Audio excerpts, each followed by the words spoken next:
ሰላም እንዴት ናችሁ? በ2017 ዓመተ ምህረት የ12ኛ ክፍል ኤንትራንስ ኤግዛም ወስዳችሁ የ2018 ዓመተ ምህረት ሪሜዲያል ፕሮግራም መቁረጫ ነጥብን በመጠባበቅ ላይ ያላችሁ እንግዲህ የመቁረጫ ነጥቡ ከመዘግየቱ ጋር ተያይዞ አብዛኞቻችሁ በዩቲዩብም በቴሌግራምም ኮሜንት ሴክሽን ላይ የ2018 ዓመተ ምህረት የሪሜዲያል መቁረጫ ነጥብ እስካሁን ለምንድን ነው የዘገየው? የሪሜዲያል መቁረጫ ነጥብ እስከ መቼ ይፋ ይሆናል? የሪሜዲያል መግቢያ ነጥብ ስንት ነው ያላችሁ በተደጋጋሚ እየጠየቃችሁ ትገኛላችሁ። ሰው እንግዲህ ዛሬ የ2018 ዓመተ ምህረት ሪሜዲያል ፕሮግራም መቁረጫ ነጥብ የዘገየበት ምክንያት ምንድን ነው የሚለውንና እስከ መቼ ነው ይፋ የሚሆነው የሚለውን ኢንዲቴል ሼር አደርጋችኋለሁ። እስከ መጨረሻው ድረስ አብራችሁን ቆዩ። ከመጀመራችን በፊት ግን ለማታውቁኝ ፈንታውን ጻይ ይባላለሁ። በቋሚ ስራዬ የዩኒቨርሲቲ አስተማሪ ነኝ። በትርፍ ሰዓቴ ደግሞ ልክ እንደዚህ አይነት ተማሪዎችን ይጠቅማሉ የሚላቸውን ኮንተንቶች በዚህ ዩቲዩብ ቻናል ክሬት አደርጋለሁ። ሰው ዩቲዩብ ላይ ቁም ነገር አዘል ነገሮችን ለማየት የሚመጡ ከሆነና ለዚህ ዩቲዩብ ቻናል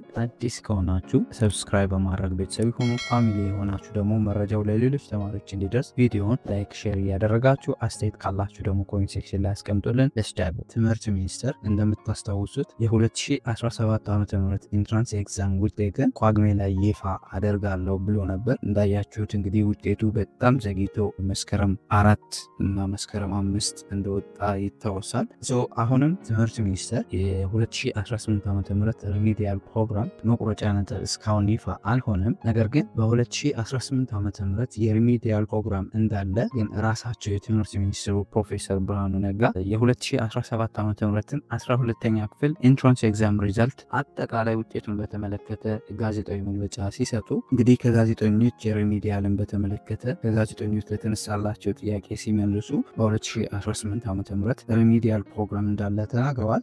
ነገር ግን እስካሁን የ2018 ዓመተ ምህረት መቁረጫ ነጥቡ ይፋ አልተደረገም። እንግዲህ የመጀመሪያው ምክንያት እስካሁን ይፋ ያልሆነበት ምክንያት እንግዲህ እንደምታስታውሱት በጣም በርካታ የ2017 ዓመተ ምህረት ኢንትራንስ ኤግዛም በጣም ብዙ ሰርፕራይዞች የተፈጠሩበት ነው። በጣም ብዙ ቅሬታ ተማሪዎች ያቀረቡበትና ፈተና አርማት ላይም ስህተት የታየበት ነው። እንግዲህ በጣም በርካታ ቅሬታዎች እንግዲህ እናንተም ተማሪዎች ስታቀርቡ ቆይታችኋል። የተስተካከለም ቅሬታዎችም እንግዲህ የእያንዳንዱ ቅሬታ በደንብ ሪቪው ተደርጎ መመለስ ስላለበት ለተነሳው ጥያቄ ትክክለኛ መልስ ለመስጠት ጊዜ ስለሚያስፈልግ እንግዲህ ጊዜ በደንብ ተሰጥቶ ቅሬታ ሁሉ ሪቪው ተደርጎ የሁሉም ውጤት በትክክል ካልታወቀ የ2018 ዓመተ ምህረትን ሪሜዲያል ፕሮግራም ማለፊያ ነጥብ ወይም መቁረጫ ነጥብ መወሰን በጣም አስቸጋሪ ስለሆነ በትክክል የእያንዳንዱን ተማሪ ቅሬታ ካልተፈታ ችግር ስለሚፈጠር ነው እስካሁን የቆየበት ምክንያት። ሰው እንግዲህ ይሄ ቅሬታ በትክክል ተፈትቶ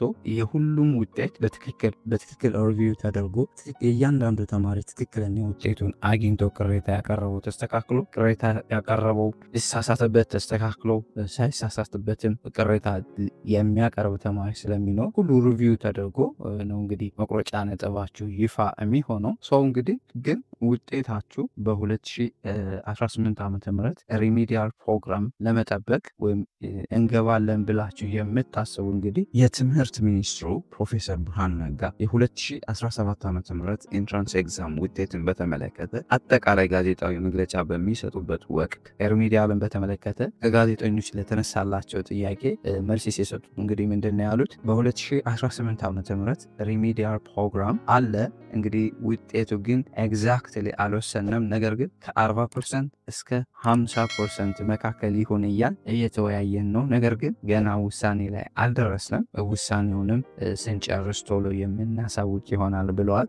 ያ ማለት አዲስ በተቀየረው የ12ኛ ክፍል ውጤት ማለፊያ ስናየው ከ240 እስከ 297 ይሆናል ማለት ነው። እንግዲህ እስካሁን ሜቢ ውሳኔውም ሳይወሰን ቀርቶ ውይይቱን ሳይጨርሱ ሊሆን ስለሚችል እናንተም ተማሪዎች እንግዲህ በትዕግስት እንድትጠባበቁ ሪከመንድ አደርጋችኋለሁ። ሰው እንግዲህ እኛም እንደተለመደው ከትምህርት ሚኒስቴር አዲስ መረጃ ሲኖር በፍጥነት በቴሌግራምም በዩቲዩብም የምናሳውቃችሁ ይሆናል። የቴሌግራም ቻናላችንን ሊንክ ዲስክሪፕሽን ላይ ታገኙታላችሁ። ሌሎች ከትምህርት ሚኒስቴር የሚወጡ መረጃዎችና ስተዲ ቲፖች የተለያዩ ዩኒቨርሲቲዎች የተማሪዎች ጥሪ እንዲደርሳችሁ ቴሌግራም ቻናላችንን ጆይን ማድረግ እንዳይረሱ። እንግዲህ ስለ ሪሜዲያል አጠቃላይ መረጃ ማወቅ ከፈለጋችሁ ስለ ሪሜዲያል አጠቃላይ አጠቃላይ ዝርዝር መረጃ ማወቅ ከፈለጋችሁ ሪሚዲያል ውስጥ ሶሻልም ናቹራልም ምን ትምህርቶች እንደምትማሩ ትምህርቱ የሪሚዲያል ፕሮግራም ምን ያክል ጊዜ እንደሚፈጅ ለሪሚዲያል ፈተና እንዴት እንደምትዘጋጁ ፈተናውን ሪሚዲያል ፕሮግራም ካለፋችሁ በኋላ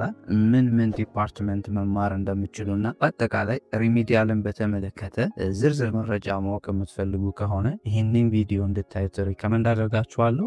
ቪዲዮውን ሊንክ ዲስክሪፕሽን ላይ ታገኙታላችሁ። እሱን እንድትመለከቱት ሪከመንድ አደርጋችኋለሁ። አይ ሆፕ በደንብ ጠቃሚ እንደሆነ ተስፋ አደርጋለሁ። ጠቃሚ ሆኖ ካገኛችሁትና ለዚህ ዩቲዩብ ቻናል አዲስ ከሆናችሁ ሰብስክራይብ በማድረግ ቤተሰብ ሁኑ። ፋሚሊ ሆናችሁ ደግሞ ቪዲዮውን ላይክ ሼር እያደረጋችሁ ለሌሎች ተማሪዎች እንዲደርስ አድርጉ። አስተያየት ካላችሁ ደግሞ ወይም መጠየቅ የምትፈልጉት አጠቃላይ ሪሚዲያልን በተመለከተ ጥያቄ ካላችሁ ወይም ሌሎች ጥያቄ ካላችሁ ኮሜንት ሴክሽን ላይ አስቀምጡልን። በሌላ ጠቃሚ ቪዲዮ እስክንገናኝ ለሀገራችን ሰላም፣ ፍቅር፣ አንድነት ስጠን። ፒስ